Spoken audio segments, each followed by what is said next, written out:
राजीनामा किन दिनुहुन्न उहाँ? किन दिने राजीनामा? किन नदिने? मुछेपछि दिनु पर्दैन?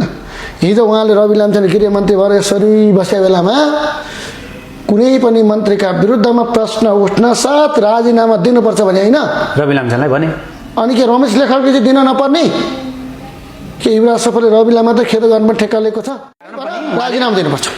राजीनामा दिँदैनन् भने केपीले चाहिँ त्यसलाई चाहिँ आउट गर्दैन भने सर्वोच्चमा गएर केपी ओलीलाई लडाइन्छ।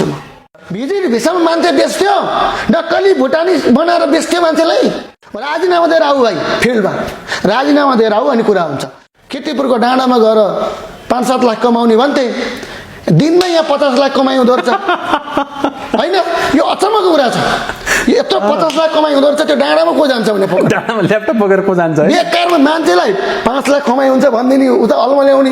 अब यो त दिनको चाहिँ 50 लाख हँसुर्ने गगन र विश्व प्रकाशहरू बोलिरहेका छैनन्। यिनलाई लाज लाग्नुपर्ने हो। यिनलाई यी मरेका छन् कि जिउँदा छन्?